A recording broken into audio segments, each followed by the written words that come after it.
کیا آپ نے کبھی سوچا ہے کہ کچھ لوگ زندگی کے ہر شعبے میں غیر معمولی کامیابی کیسے حاصل کرتے ہیں؟ کیا ان کے پاس کوئی خاص صلاحیت ہوتی ہے یا وہ دوسروں سے زیادہ ذہین ہوتے ہیں؟ اسٹیفن اپنی عالمی شہرت یافتہ کتاب The 7 Habits of Highly Effective People میں بتاتے ہیں کہ کامیابی کا راز صرف ذہانت یا قسمت میں نہیں بلکہ ان عادات میں چھپا ہے جو ہم ہر روز اپناتے ہیں۔ یہ کتاب پہلی دفعہ 1979 میں شائع ہوئی، لیکن آج بھی اسے دنیا کی بہترین سیلف ہیلپ اور لیڈرشپ کتابوں میں شمار کیا جاتا ہے۔ اس کی لاکھوں نہیں بلکہ کروڑوں کاپیاں فروخت ہو چکی ہیں اور دنیا بھر کے کاروباری رہنما، طلباء، اساتذہ اور کامیاب افراد اس کے اصولوں پر عمل کرتے ہیں۔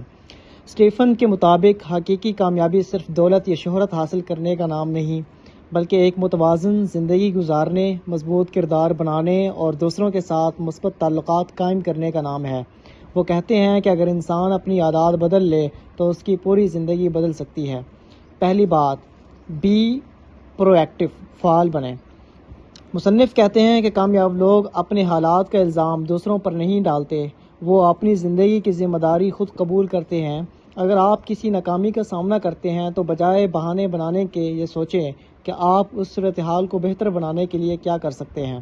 ہماری طاقت اس بات میں نہیں کہ ہمارے ساتھ کیا ہوتا ہے بلکہ اس میں ہے کہ ہم اس پر کیا رد عمل دیتے ہیں۔ دوسری عادت، انجام کو ذہن میں رکھ کر آغاز کریں۔ ہر کامیاب شخص کے پاس ایک واضح مقصد ہوتا ہے۔ اگر آپ کو معلوم ہی نہیں کہ آپ کہاں جانا چاہتے ہیں تو کوئی بھی راستہ آپ کو منزل تک نہیں پہنچا سکتا۔ اس لیے اپنے طویل مدتی اہداف طے کریں، اپنی زندگی کے اصول لکھیں اور ہر فیصلے کو اپنے مقصد کے مطابق کریں۔ تیسری عادت، اہم کاموں کو پہلے کریں۔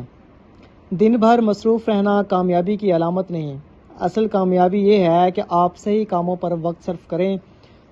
وقت کے انتظام کا ایک مؤثر اصول بتاتے ہوئے مصنف کہتے ہیں کہ ایسے کاموں پر زیادہ توجہ دیں جو اہم تو ہیں لیکن فوری نہیں، جیسے نئی مہارت سیکھنا، ورزش کرنا، منصوبہ بندی کرنا اور تعلقات کو بہتر بنانا۔ یہی کام مستقبل میں بڑے نتائج پیدا کرتے ہیں۔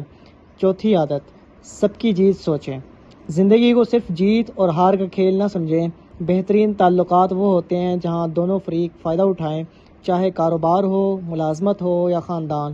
اگر آپ دوسروں کے فائدے کا بھی خیال رکھیں گے تو اعتماد بڑھے گا اور تعلقات مضبوط ہوں گے۔ یہی سوچ ایک اچھے لیڈر کی پہچان ہے۔ پانچویں عادت، پہلے سمجھیں پھر اپنی بات سمجھائیں۔ اکثر لوگ سننے کے لیے نہیں بلکہ جواب دینے کے لیے سنتے ہیں۔ مصنف کہتے ہیں کہ پہلے دوسروں کی بات کو پوری توجہ سے سنیں، ان کے جذبات اور خیالات کو سمجھنے کی کوشش کریں، پھر اپنی بات کریں۔ جب لوگ محسوس کرتے ہیں کہ انہیں سمجھایا گیا ہے یا سمجھا گیا ہے تو وہ بھی آپ کی بات زیادہ کھلے دل سے سنتے ہیں۔ چھٹی عادت، مل کر بہتر نتائج حاصل کریں۔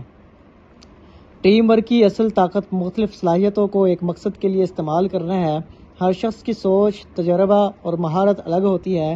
جب لوگ ایک دوسرے کا احترام کرتے ہوئے مل کر کام کرتے ہیں تو وہ ایسے نتائج حاصل کرتے ہیں جو اکیلا شخص کبھی حاصل نہیں کر سکتا۔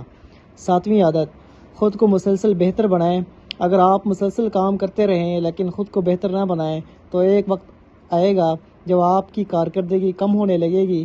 اس لیے اپنی جسمانی صحت کے لیے ورزش کریں، ذہنی ترقی کے لیے کتابیں پڑھیں، جذباتی صحت کے لیے خاندان اور دوسروں کے ساتھ وقت گزاریں اور روحانی سکون کے لیے دعا، عبادت یا غور و فکر کریں۔ خود پر سرمایہ کاری کرنا ہی سب سے بہترین سرمایہ کاری ہے۔ کتاب کا سب سے بڑا سبق، اسٹیفن کے مطابق ہماری زندگی کا معیار ہماری روزانہ کی عادات سے طے ہوتا ہے۔ اگر ہم اپنی سوچ، کردار اور عادات کو بہتر بنا لیں تو کامیابی خود بخود ہمارے قریب آنا شروع ہو جاتی ہے۔ کامیاب لوگ دوسروں سے مختلف پیدا نہیں ہوتے بلکہ وہ مختلف عادات اپناتے ہیں۔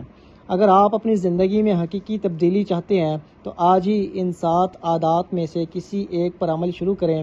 چھوٹے چھوٹے مثبت اقدامات وقت کے ساتھ بڑے نتائج پیدا کرتے ہیں اور یہی مستقل مزاجی انسان کو ایک عام فرد سے غیر معمولی شخصیت بنا دیتی ہے۔ یاد رکھیں، کامیابی کسی ایک بڑے فیصلے کا نتیجہ نہیں بلکہ روزانہ دہرائے جانے والی چھوٹی چھوٹی اچھی عادات کا مجموعہ ہے۔